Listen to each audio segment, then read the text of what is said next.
उस रात मैं अपने दोस्त की तरफ से अपने घर वापस जा रहा था। मुझे ड्राइव करते 2 घंटे हो चुके थे और अभी भी 3 घंटे का डिस्टेंस बाकी था। मुझे अब नींद आने लगी थी। मुझे यूं लग रहा था कि अगर मैं इसी तरह ड्राइव करता रहा तो मेरी आंख लग जाएगी। तब रात के तकरीबन 2 बज रहे थे। सो मैंने डिसाइड किया कि रास्ते में कोई भी होटल नजर आया तो वहां नाइट स्टे करके सुबह घर के लिए निकलूंगा। थोड़ा ही आगे जाके मुझे एक बहुत बड़ा होटल नजर आया और उस ट्रिपल स्टोरी होटल की पार्किंग लॉट में मैंने गाड़ी पार्क की। होटल देखने में एक विंटेज बिल्डिंग की फील दे रहा था।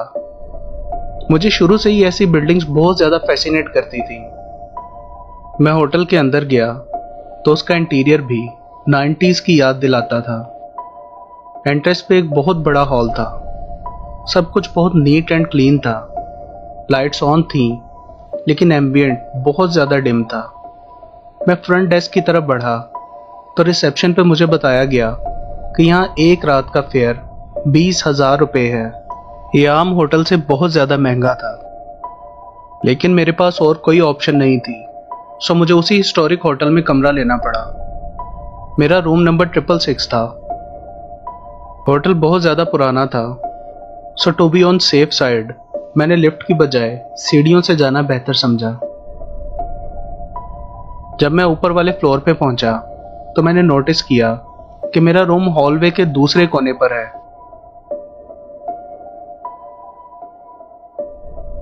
मैं अपने रूम की तरफ चल पड़ा।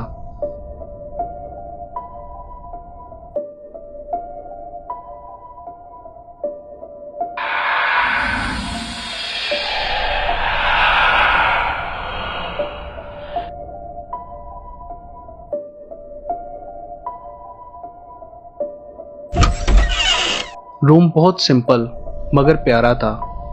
रूम के इंटीरियर से एंटीक फील आ रही थी। बहुत ज्यादा नींद आने की वजह से मैं बेड पे लेटते साथ ही सो गया।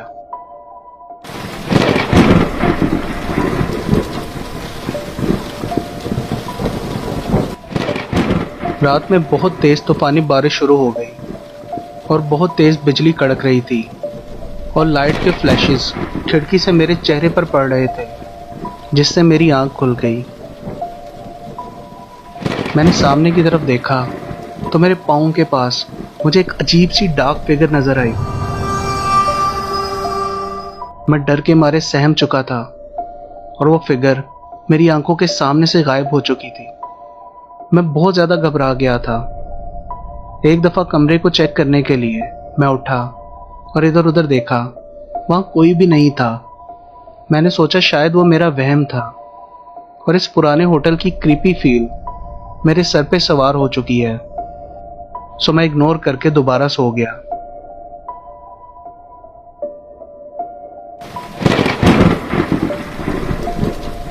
अगेन कुछ देर बाद एक अजीब सी आवाज सुनाई दी, जिससे मेरी आंख खुल गई। यूं लग रहा था जैसे कोई अलमारी के अंदर से नॉक कर रहा हो। मुझे ये सब कुछ बहुत अजीब लग रहा था, लेकिन फिर भी मैं हिम्मत करके उठा और अलमारी की तरफ गया। देन सडनली वो नॉक की आवाज रुक गई। मैं वहीं खड़ा उस पुरानी अलमारी को हैरत से देख रहा था। उस अलमारी में कुछ भी हो सकता था। मैंने हिम्मत करके उस अलमारी का दरवाजा खोला। थैंक गॉड अलमारी खाली थी, लेकिन मैंने सच में नॉक की आवाज सुनी थी। मैंने अलमारी का दरवाजा बंद कर दिया। यह सब कुछ बहुत ज्यादा स्ट्रेंज था। बेड पे लेटने से पहले मैंने सोचा एक बार फ्रंट डोर पे भी चेक कर लूं। मैंने दरवाजा खोल के बाहर झांका तो एक लड़की वहां से गुजरती हुई दिखाई दी। उसके कपड़े बहुत ज्यादा पुराने थे और लंबे काले बाल।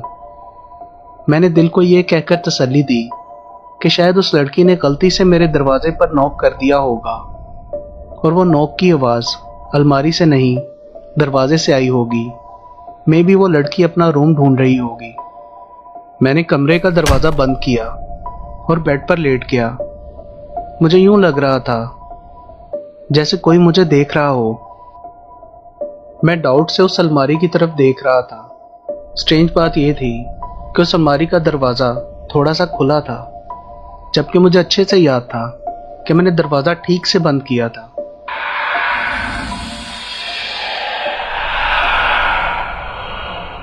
सडनली मुझे यूं फील होने लगा जैसे कोई मेरी गर्दन के पीछे सांस ले रहा हो। मेरी नजरें अभी भी अलमारी के दरवाजे पर थीं एंड सडनली वो दरवाजा अपने आप खुल गया।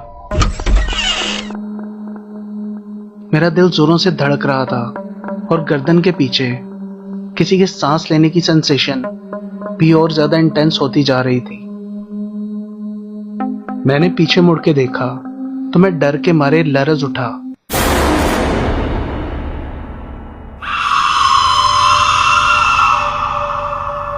मैं बेड से उठा और बाहर की तरफ भागा। जितना तेज हो सकता था मैं भाग रहा था। फ्रंट डेस्क पर पहुंचकर मुझे बताया गया कि मुझे गलती से रूम नंबर 666 दे दिया गया था। रिसेप्शनिस्ट ने मुझसे अपोलोजाइज किया और बताया कि उस रूम में कई सालों से कोई नहीं गया। गेस्ट की मल्टीपल कंप्लेंट्स की वजह से उस रूम की एक्सेस को लिमिटेड कर दिया गया है। लोगों का कहना है कि वहां किसी भयानक लड़की का भूत घूमता है। कहते हैं 1920 में उस रूम में एक लड़की की सडन डेथ हो गई थी और तब से उस लड़की का भूत वहां घूम रहा है। कोई नहीं जानता उसका मकसद क्या है।